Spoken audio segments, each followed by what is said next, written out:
Bom, primeiramente, boa noite, porque tá de noite, obviamente. Eu me chamo João Batista, faço parte do sétimo período de CCO da Faculdade dos Guararapes. Como você já sabe, professor. Minha dupla é José Matheus e espero que o senhor goste da apresentação. Estamos aqui para falar de inteligência artificial e como o senhor pode ver no primeiro slide tem aí o logozinho lindo, maravilhoso. E vamos lá, né? Inteligência artificial de olho no atual presenturo. Se vocês não perceberam, no caso se o senhor não percebeu, o presenturo é simplesmente um chip de presente e futuro. A inteligência artificial já é nosso presente e tende a tomar simplesmente conta do nosso futuro. Enfim, vamos lá. Bom, o termo inteligência artificial, ou IA, como é abreviado, não é novo.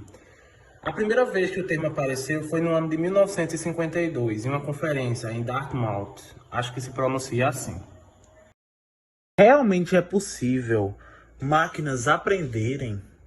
A resposta para isso, de certa forma, é sim. Mas como assim?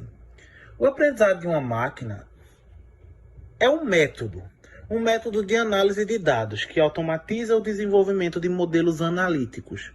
É possível utilizar algoritmos para coletar dados e aprender com estes dados, levando em consideração, óbvio, todo o histórico para então fazer uma determinada ação no mundo real.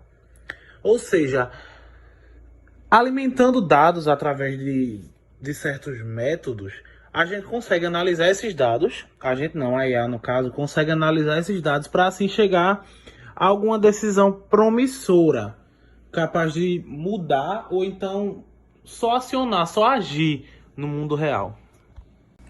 Logo, a gente conclui que realmente é possível que máquinas consigam aprender. E existem vários históricos de utilização do aprendizado de máquina na vida real.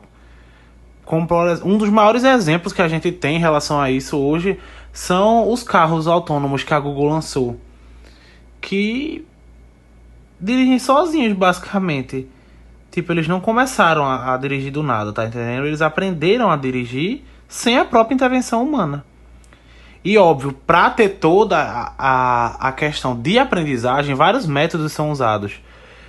E agora a gente vai falar um pouquinho desses métodos. Eu estou trazendo aqui os 4 principais, que são o aprendizado supervisionado, o semi-supervisionado, o não supervisionado e o aprendizado por reforço. Eu vou falar um pouquinho de cada um deles agora.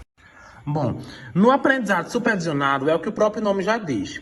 É um método onde o aprendizado é supervisionado. Como assim? Nesse tipo de método, a máquina é treinada através de um conjunto de dados, onde para cada entrada tem uma saída conhecida. A gente pode comparar, tipo assim, a um aprendizado onde o professor supervisiona todo o processo de aprendizado do aluno. Tá entendendo? E os dados, no caso, os dados para esse tipo de método têm por obrigação de ter rótulos. O aprendizado não supervisionado seria basicamente o oposto. Nesse tipo de aprendizagem, ao contrário do anterior, como eu falei, os dados não possuem um rótulo, ou seja, a saída correta não é informada. É como se, tipo, eu ouso dizer basicamente um tiro no escuro, tá entendendo? É um tipo de aprendizado onde, digamos assim, o aluno aprende, mas o professor não está em cima, tá entendendo? Bom, entramos então no aprendizado semi-supervisionado. Seria quase como uma junção dos dois anteriores. É como se o professor chegasse, desse algumas informações e a partir dela o aluno tivesse que se virar sozinho para conseguir mais informações, deduzir novas informações, tá entendendo? Esse tipo de aprendizado vem crescendo muito nos últimos anos e é um dos destaques dentro desse campo de inteligência artificial. Atualmente é uma das sub-áreas mais estudadas, principalmente por ter o menor custo de rotação de dados. Entramos então no último dos métodos de aprendizagem, que é justamente a aprendizagem por reforço. É neste tipo de aprendizagem que a máquina tenta aprender qual é a melhor ação a ser tomada, dependendo das circunstâncias na qual essa ação é executada. É como se ela analisasse todo o meio, como se tipo cada ação dependesse de onde fosse ser executada, tá entendendo? É como se assim o futuro ele fosse uma variável aleatória, como tipo assim, como não se sabe qual é a priori do que iria acontecer, é desejável uma abordagem que fosse mais leve em consideração a incerteza. É justamente é talvez a que mais chegue próximo dos humanos, que é como assim, ele não tem histórico algum, de certa forma.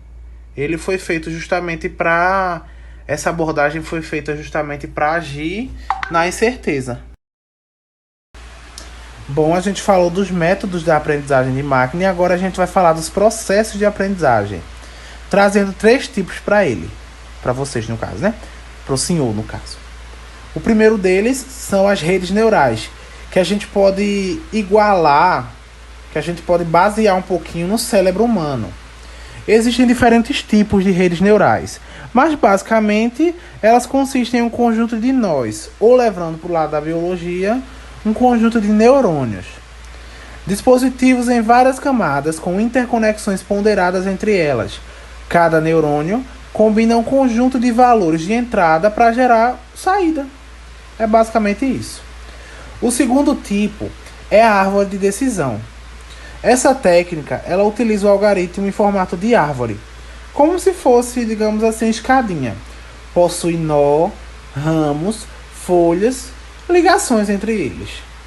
Um ramo é um conjunto de nó que testa cada atributo de classificação de cada ramo correspondendo a um valor do atributo. E as folhas atribuem a classificação para os ramos. A classificação é como se fosse o resultado final, até prever o algoritmo. Bom, e por fim temos a regressão, que é uma técnica utilizada quando a gente quer prever literalmente o futuro. No caso, a IA quer prever o futuro. Mas como assim? Imagina quando um ser humano quer prever um valor de mercado de algum imóvel ou uma jogada de bolsa de valores. É literalmente quando a gente quer prever futuro, que quando a gente alimenta a máquina com algumas informações e a partir delas ela vai tentar prever soluções futuras. Basicamente isso. Bom, agora eu vou passar a apresentação para minha dupla, Matheus, e ele vai explicar mais um pouquinho sobre esse mundo que é a IA.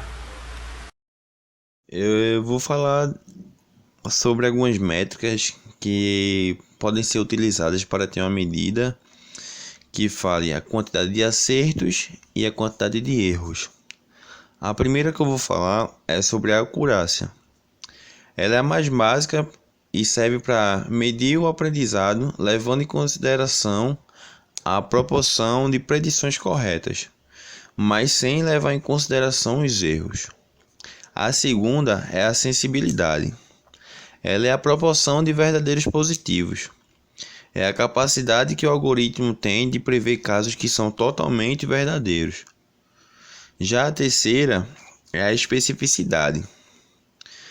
Ela é a proporção de verdadeiros negativos, ou seja, a capacidade que o algoritmo tem de predizer situações erradas que são totalmente falsas.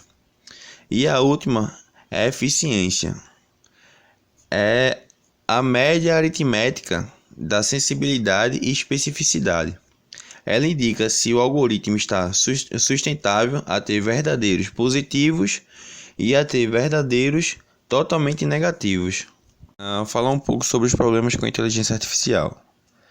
Pelo fato de ser uma tecnologia nova, ela ainda traz questionamentos sociais e morais quanto ao seu uso. Podemos falar de um exemplo, o uso de determinadas máquinas com inteligência artificial nas empresas, o que está ocasionando o desemprego de milhares de pessoas.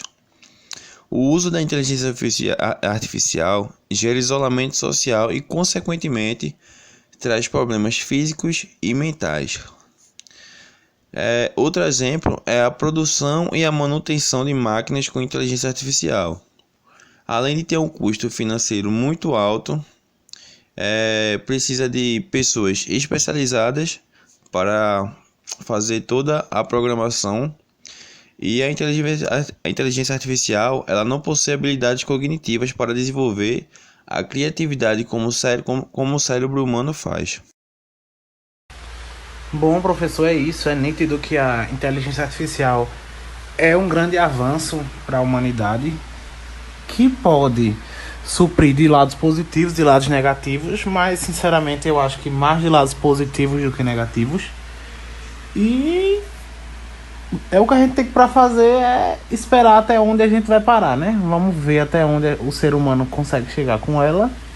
Espero que tenha agradado o senhor. A gente vai estar mandando todos os arquivos para o seu e-mail e é isso.